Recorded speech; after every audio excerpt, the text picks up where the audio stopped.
नमस्कार. आज आपण एका अत्यंत सामान्य पण तितक्याच गूढ विषयावर चर्चा करणार आहोत. झोप. नमस्कार. पण ही चर्चा नेहमीसारखी नसेल. आपण ओशोंच्या दृष्टिकोनातून झोप, स्वप्न आणि चैतन्य याकडे पाहणार आहोत. हो. आपल्याकडे the witness in the dark, Osho on conscious sleep यातील काही अंश आहेत. आणि आजचा आपला मुख्य प्रश्न आहे की गाढ झोपेतही आपण जागे राहू शकतो का? हा प्रश्न खूप महत्वाचा आहे. चला मग या विचाराची उकल करूया आणि ओशोंची ही साक्षी दृष्टी नक्की काय आहे हे समजून घेऊया. नक्कीच. कारण ओशोंच्या मते झोप ही केवळ एक शारीरिक क्रिया नाहीये. अच्छा. ती आंतरिक जागृतीचा एक खूप महत्वाचा स्तर आहे. ते याकडे एकाच वेळी वैज्ञानिक आणि आध्यात्मिक अशा दोन्ही दृष्टिकोनातून पाहतात. म्हणजे फक्त डोळे मिटणे आणि शरीराला आराम देणे इतकंच नाही? अजिबात नाही. उलट ती आपल्या अस्तित्वाच्या अधिक खोलवर जाण्याची एक संधी आहे. छान. तर मग सुरुवात मनापासून करूया. आपल्या स्रोतानुसार ओशो म्हणतात की मन म्हणजे भूतकाळ आणि भविष्यकाळाची एक साखळी आहे. हो. ते कधीच वर्तमानात नसतं. म्हणजे विचारांची एक न संपणारी गर्दीच जणू. बरोबर. आपण दिवसभर याचा अनुभव घेतोच. हो, पण रात्री झोपतानाही हे थांबत नाही. हेच खरं आव्हान आहे ना का? अगदी. आणि इथेच चैतन्याची म्हणजे कॉन्शियसनेसची संकल्पना समजून घेणं महत्वाचं ठरतं. ओशो एक खूप सुंदर उदाहरण देतात. ते म्हणतात की चैतन्य म्हणजे तो पडदा आहे ज्यावर मनाचे चित्रपट चालतात. चित्रपट? हो. विचार येतात आणि जातात, भावना बदलतात, घटना घडतात. हे सगळं त्या चित्रपटाचा भाग आहे. आणि यात आकर्षक गोष्ट ही आहे की आपण स्वतःला तो चित्रपट समजण्याची चूक करतो. बरोबर. पण खरं तर आपण तो अचल आणि शांत पडदा आहोत. एक मिनिट. म्हणजे आपण जे विचार करतो, जे आपल्याला वाटतं ते आपण नाही, आपण त्याहून वेगळे आहोत. अगदी तसंच. हे समजायला थोडं कठीण आहे. कारण आपले विचारच आपली ओळख असतात असं आपल्याला कायम वाटत आलेलं आहे. आणि हाच तर सगळा गोंधळ आहे. चैतन्य हे त्या विचारांच्या आणि भावनांच्या पलीकडे आहे. ते फक्त एक अवकाश आहे, एक स्पेस ज्यात हे सगळं घडतं. ओके. मन सतत धावत असतं. त्याला भूतकाळातील आठवणी किंवा भविष्याबद्दलची चिंता लागलेली असते. ते कधी शांत स्थिर नसतं. पण चैतन्य मात्र नेहमी शांत, स्थिर आणि वर्तमानात असतं. ते फक्त बघत असतं. हा फरक समजून घेणं हा या संपूर्ण प्रवासाचा पहिला टप्पा आहे. पण मनाला शांत करण्याचा मुद्दा बाजूला ठेवला तर झोगेच्या अनुभवाकडेच ओशो एका वेगळ्याच नजरेतून पाहतात. हो. ते त्याला लहान मृत्यू म्हणतात. हे ऐकायलाच धक्कादायक वाटतं. मृत्यू हा शब्दच आपल्याला घाबरवतो. मग झोपेची तुलना मृत्यूशी का? हो, हे खरंय की शब्द धक्कादायक वाटतो, पण त्यामागचा विचार खूप खोल आहे. तो काय आहे? कारण रोज रात्री झोपेत आपण आपला अहंकार, आपली ओळख विसरून जातो. म्हणजे मी कोण आहे, माझं नाव काय, माझी पदवी काय, माझी जबाबदारी काय, या सगळ्या गोष्टी आपण विसरतो. आपण आपल्या मूळ स्वरूपात, निसर्गाच्या मूळ स्रोताकडे परत जातो. अच्छा. आणि म्हणूनच सकाळी उठल्यावर आपल्याला ताजेतवाने वाटते. ही एक नैसर्गिक रिचार्ज प्रक्रिया आहे. जसं एखादा यंत्र रोज बंद करून पुन्हा सुरू केल्यावर चांगलं चालतं, तसं काहीसं. अगदी तसंच. झोप आपलं तेच काम करते. पण आजच्या काळात हीच गोष्ट एक समस्या बनली आहे ना. स्रोतानुसार आधुनिक माणूस शांतपणे झोपू शकत नाही. बरोबर. अनेकांना झोप लागत नाही किंवा लागली तरी ती अस्वस्थ असते. हे खरं आहे. मला आठवतंय एकदा एका मोठ्या प्रेझेंटेशनच्या आदल्या रात्री मी झोपेतही तेच प्रेझेंटेशन देत होतो. हा अनुभव खूप लोकांना येतो. शरीर अंथरुणावर होतं पण मन मात्र दुसऱ्याच दिवशीच्या मीटिंगमध्ये पोचलं होतं. आणि तुम्ही अगदी अचूक मुद्दा मांडला. याला मोठ्या चित्राशी जोडून पाहिल्यास याचं कारण आहे आपलं मन. ते बंद व्हायला तयार नसतं. अगदी. आणि गंमत म्हणजे आपण यालाच प्रोडक्टिव्हिटी समजतो. हो, खरंय. रात्री झोपण्यापूर्वी उद्याच्या कामाचा विचार करणं आपल्याला गरजेचं वाटतं. पण ओशोंच्या मते हीच सवय आपल्या नैसर्गिक रिचार्ज प्रक्रियेत अडथळा आणते. आपण एकाच वेळी 2 ठिकाणी जगण्याचा प्रयत्न करतो. आणि त्यामुळे दोन्ही ठिकाणचं सुख गमावून बसतो. शरीर एका जागी आणि मन दुसऱ्या जागी. हो. आणि मग सकाळी उठल्यावर थकवा जाणवतो. नक्कीच. ओशोंच्या मते जोपर्यंत शरीर आणि मन एकाच ठिकाणी, एकाच क्षणी नसतील तोपर्यंत खरी विश्रांती मिळूच शकत नाही. शांत झोपेसाठी फक्त शरीरच नाही तर मनही शांत होणं गरजेचं आहे. आणि म्हणूनच अनेक जण झोपून उठल्यावरही थकलेलेच असतात. कारण रात्री त्यांच्या मनाने विश्रांती घेतलेलीच नसते. हे विचार जर श्रोत्यांना पटत असतील आणि त्यांच्याही मनात असेच प्रश्न येत असतील तर आमच्या चॅनेलला सबस्क्राईब करायला विसरू नका. कारण इथे आपण अशाच खोल विषयांवर चर्चा करत असतो. जागृत अवस्थेत पूर्ण न झालेल्या किंवा दडपून ठेवलेल्या आपल्याच इच्छा आहेत. म्हणजे स्वप्नही आपल्याच मनाचा एक आरसा आहेत. दिवसभरात आपण ज्या भावना दाबून टाकतो, जसं की राग किंवा भीती, त्याच रात्री स्वप्नात बाहेर येतात. अच्छा, अगदी बरोबर. दिवसभरात आपण अनेक गोष्टी दाबून टाकतो. राग, प्रेम, भीती, महत्वाकांक्षा. सामाजिक नियमांमुळे किंवा इतर कारणांमुळे आपण त्या व्यक्त करत नाही. मग रात्री जेव्हा आपलं जागरूक मन शांत होतं, तेव्हा हे दाबलेले विचार, या इच्छा स्वप्नांच्या रूपात बाहेर येतात. मन आपलं अपूर्ण काम पूर्ण करण्याचा प्रयत्न करतं. आणि इथे एक महत्वाचा प्रश्न निर्माण होतो की नाही, कोणता? की स्वप्न आणि सत्य यात काय फरक आहे? बरोबर. कारण जोपर्यंत आपण जागे होत नाही, तोपर्यंत आपल्याला स्वप्नात सत्य वाटतं. हो, स्वप्नात जर कोणी आपला पाठलाग करत असेल तर आपल्याला खरी भीती वाटते, धैर्याची ठोके वाढतात. अगदी.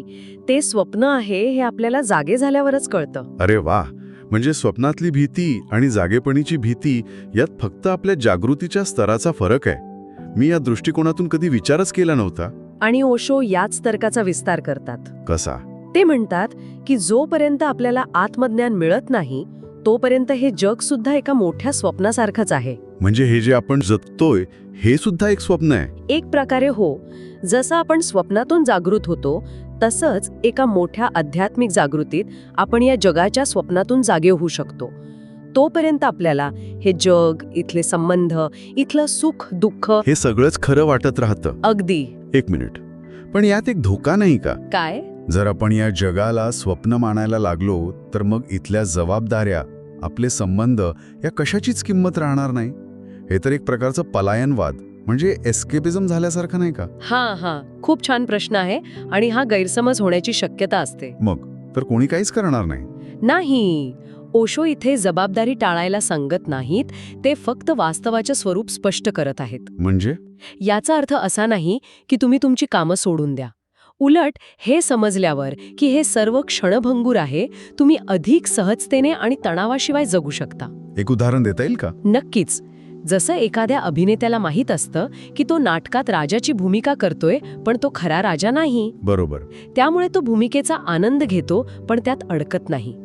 तसंच हे जग स्वप्नवत आहे हे जाणल्याने तुम्ही जीवनात अधिक खेळाडू वृत्तीने सहभागी होऊ शकता. म्हणजे ज्याला आपण वास्तव म्हणतो त्यावरची आपली पकड थोडी सैल करायची, त्यात पूर्णपणे वाहून जायचं नाही. अगदी. हा विचारच खूप वेगळा आहे. पण मग आपला मूळ प्रश्न पुन्हा येतो, स्वप्न पाहतानाही साक्षी राहणं शक्य आहे का? की हा साक्षीभाव फक्त विचार आणि झोपेपुरता मर्यादित आहे? नक्कीच शक्य आहे. उलट स्वप्नांमध्ये साक्षी राहणं हे सरावाचं पुढचं पाऊल आहे. अच्छा. पण त्याआधी आपण हे समजून घेतलं पाहिजे की या सगळ्या चक्रातून बाहेर पडण्याचा मार्ग काय. हो, कारण हे सगळं ऐकून खूपच निराशाजनक वाटतंय. म्हणजे आपलं मन सतत धावतंय, आपली झोप अपुरी आहे, आपली स्वप्न म्हणजे दाबलेल्या इच्छा. या चक्रातून बाहेर पडण्याचा काही मार्ग आहे की नाही, की हे असंच चालणार? मार्ग आहे. आणि इथेच ओशोंची सर्वात महत्वाची शिकवण येते. कोणती? पाहणारा व्हा किंवा साक्षीभाव. साक्षीभाव याचा नेमका अर्थ काय? याचा अर्थ आहे की जेव्हा तुम्ही झोपता तेव्हा शरीर झोपतं, मन स्वप्न पाहतं, पण तुमच्या आत एक असा अंश आहे जो या सर्व गोष्टींना फक्त बघत असतो. म्हणजे तो कशातही सहभागी होत नाही? अजिबात नाही. तो फक्त एक साक्षीदार आहे. तो तुमच्या विचारांना बघतो, तुमच्या भावनांना बघतो, तुमच्या स्वप्नांनाही बघतो, पण तो स्वतः विचार किंवा स्वप्न बनत नाही. तो त्या पडद्यासारखा आहे ज्यावर चित्रपट सुरू आहे. अगदी बरोबर. तो शांत, अचल आणि फक्त पाहणार आहे. हे ऐकायला खूप तात्विक वाटतंय. म्हणजे हे प्रत्यक्ष अनुभवात कसं आणायचं, या अवस्थेपर्यंत पोहोचण्याचा काही मार्ग आहे का? हो, आहे. त्यासाठी एक साधा सराव आहे. काय आहे तो? झोपण्यापूर्वी जेव्हा तुम्ही अंथरुणावर शांत पडून असता, तेव्हा डोळे मिटून फक्त आपल्या श्वासावर लक्ष केंद्रित करा. ओके. श्वास आत येतोय, बाहेर जातोय, फक्त त्याला अनुभवा. मग हळूहळू स्वतःला सूचना द्यायची की माझं शरीर झोपतंय, ते शिथिल होत आहे, पण मी जागा आहे, मी फक्त पाहणार आहे. म्हणजे झोपायला नकार द्यायचा नाही, तर झोपेच्या प्रक्रियेबद्दल जागरूक राहायचं. अगदी बरोबर. शरीराला झोपू द्यायचं, मनाला त्याचे विचार करू द्यायचे, पण तुम्ही त्यापासून स्वतःला वेगळं ठेवून फक्त बघत राहायचं. पण हे सुरुवातीला कठीण वाटेल ना? कदाचित लगेच झोप लागेल. नक्कीच वाटेल, पण हळूहळू सराव केल्याने तुम्हाला तो अनुभव येईल जेव्हा शरीर झोपलेलं असेल पण आत कुठेतरी एक बारीकसा जागृतीचा दिवा तेवत असेल. आणि ह्यालाच ओशो तुरीय अवस्था म्हणतात. हो, हीच ती तुरीय अवस्था. तुरीय अवस्था हा शब्द अनेकदा ऐकलाय, पण तो नेहमीच गूढ वाटतो. याचा नेमका अर्थ काय? खरं तर ह्याच्यात काही गूढ नाही. या चौथ्या अवस्थेलाच परंपरेत तुरीय म्हटलं आहे. तुरीय म्हणजे फक्त चौथी. चौथी म्हणजे आपल्या 3 सामान्य अवस्थांच्या पलीकडची. बरोबर. जागृती, स्वप्न आणि गाढ झोप या 3 अवस्था. आणि तुरीय ही फक्त शुद्ध जागृतीची, शुद्ध साक्षीभावाची अवस्था आहे, जी इतर 3 अवस्थांच्या पार्श्वभूमीवर कायम असते. जसं सिनेमात पडदा कायम असतो आणि त्यावर वेगवेगळे चित्रपट येतात जातात तसं. एकदम अचूक. तशी ही तुरीय अवस्था कायम असते. आणि याचा फायदा काय? फक्त एक वेगळा अनुभव म्हणून, की यामागे काहीतरी मोठं उद्दिष्ट आहे? यामागे खूप मोठं उद्दिष्ट आहे. ते काय? मृत्यू हे एकाच प्रक्रियेच्या 2 अवस्था आहेत. झोपेत आपण रोज थोडं मरतो आणि मृत्यूमध्ये आपण कायमचे झोपतो. ज्याला झोपेत जागरूक राहण्याची कला साधली तो मृत्यूच्या वेळी घाबरणार नाही, कारण त्याला माहीत असेल की शरीर जातंय पण मी जो पाहणारा आहे तो कायम आहे. तो मृत्यूलाही जिंकू शकतो. एक प्रकारे हो. तर या चर्चेतून एक गोष्ट स्पष्ट होते की झोप ही केवळ शरीराची विश्रांती नाही. ओशोंच्या मते ते ध्यानाचं एक प्रवेशद्वार आहे, एक संधी आहे आपल्या खऱ्या स्वरूपाच्या जवळ जाण्याची. अगदी बरोबर. ही रोज रात्री मिळणारी एक संधी आहे जी आपण नकळतपणे गमावून बसतो. आपण झोपेचा उपयोग फक्त शरीराचा थकवा घालवण्यासाठी करतो. हो, पण तिच्या आत लपलेल्या आध्यात्मिक खजिन्याकडे आपलं लक्ष जात नाही. खरंच झोपेकडे पाहण्याचा एक पूर्णपणे नवीन दृष्टिकोन आज मिळाला. आजच्या चर्चेचा समारोप करताना श्रोत्यांसाठी एक विचार सोडून जाऊ इच्छिते. नक्कीच. हा विचार आपल्या श्रोत्यातील शेवटच्या संदेशावर आधारित आहे. आज रात्री जेव्हा डोळे मिटाल तेव्हा फक्त शरीराला आराम देण्याऐवजी आपल्या आतल्या त्या शांत पाहणाऱ्याला शोधण्याचा प्रयत्न करता येईल का?